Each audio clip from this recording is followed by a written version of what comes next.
How can you show us na this Chinese, yung heart nila sa Filipinos para tumulong?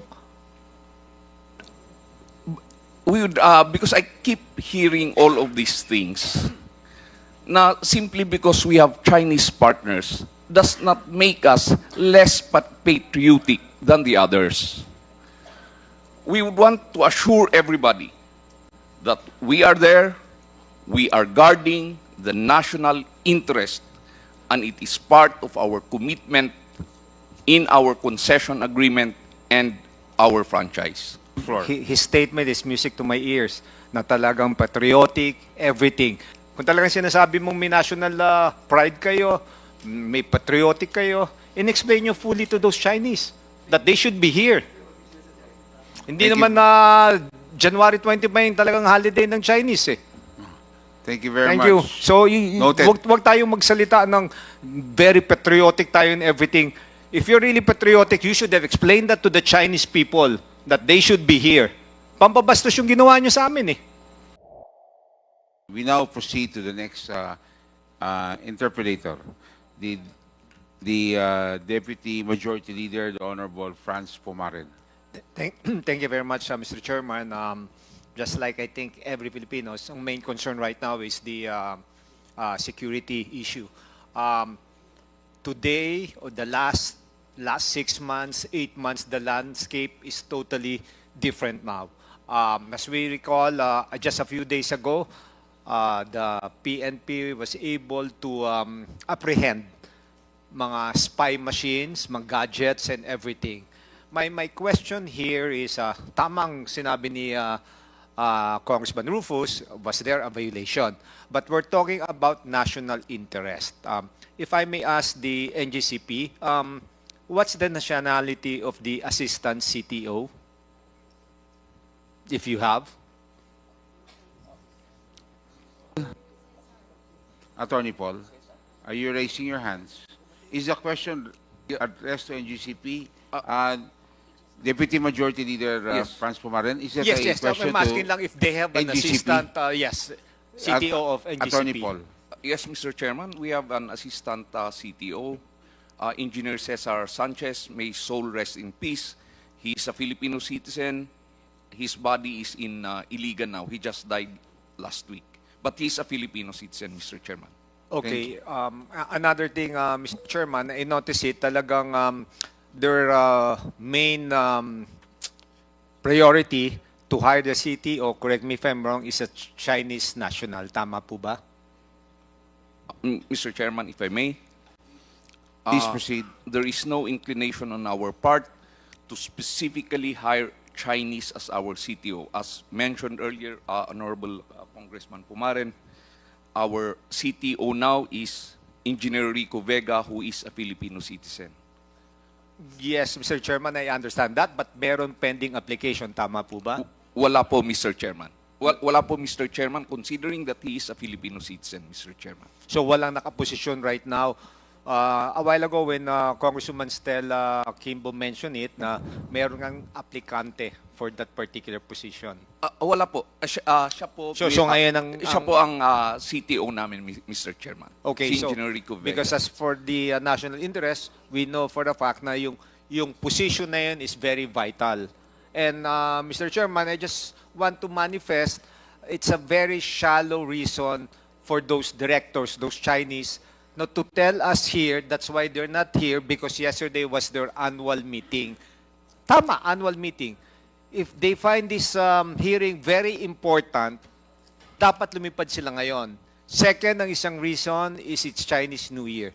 Chinese New Year is January 29. I know there's festival, but here, we're in the Philippines. They're officers of NGCP.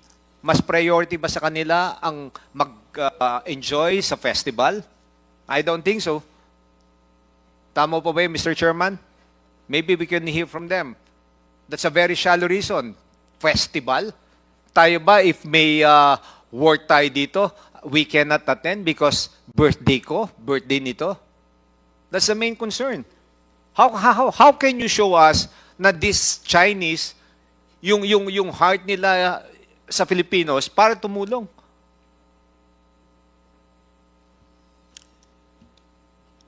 Mr. Chairman, if Are you done, Honorable? Yeah, are yeah, you I asking want for an a answer reply? from the... Attorney Paul. Mr. Chairman, with respect to the question, I believe, Mr. Chairman, that, and I'm pretty sure they purchased their tickets prior to the receipt of today's hearing.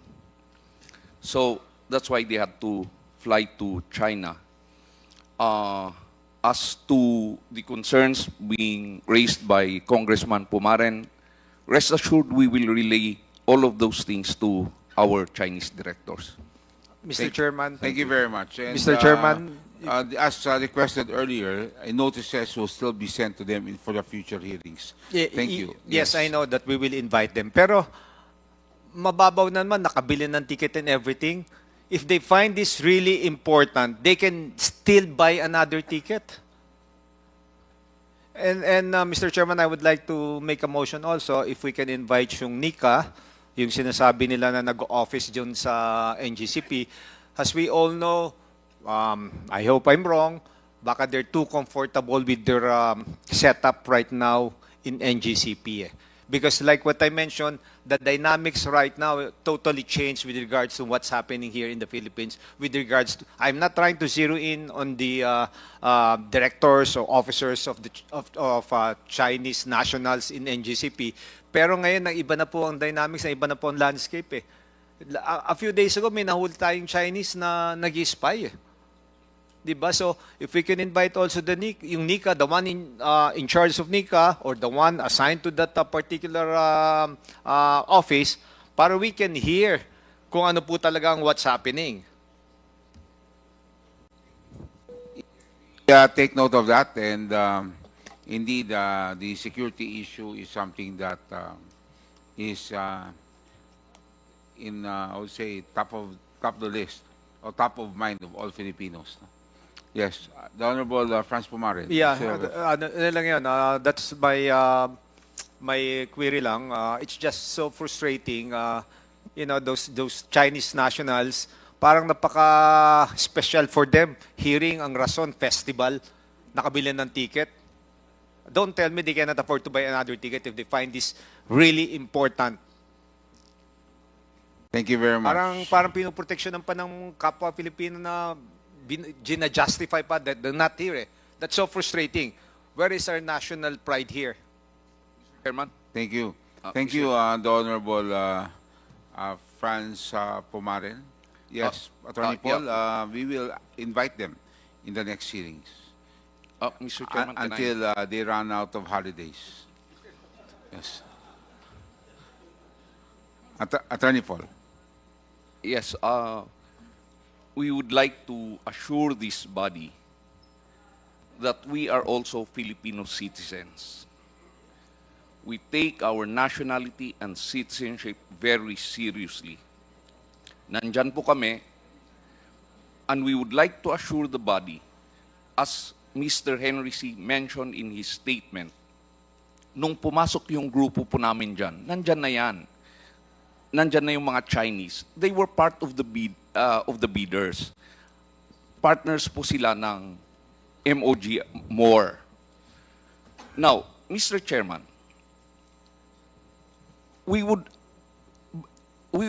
because I keep hearing all of these things, na simply because we have Chinese partners does not make us less patriotic than the others. We would want to assure everybody that we are there, we are guarding the national interest, and it is part of our commitment in our concession agreement and our franchise. The interest of the Philippines will always prevail. Thank you, Mr. Chairman. Thank you very much, Mr. Chairman, Attorney if I may Paul. Yes. comment on that statement. Please, You know, you still have the floor. His statement is music to my ears, na talagang patriotic, everything. Pero ang point ko dito, kung talagang may national concern siya dito, ano ba naman, kahit inabot na nila yung Chinese nationals, ano ba naman explain nila that you have to attend that hearing? It's important. It's just a one-day hearing. You can fly back again to China and enjoy those festivals. That's my main concern. Kung talagang sinasabi mong may national pride kayo, may patriotic kayo, in-explain nyo fully to those Chinese that they should be here. Hindi Thank naman na January 20 pa yung talagang holiday ng Chinese eh. Thank you very Thank much. you. So, Noted. wag tayong magsalita ng very patriotic tayo and everything. If you're really patriotic, you should have explained that to the Chinese people that they should be here. Pambabastos yung ginawa nyo sa amin eh. Thank you very much,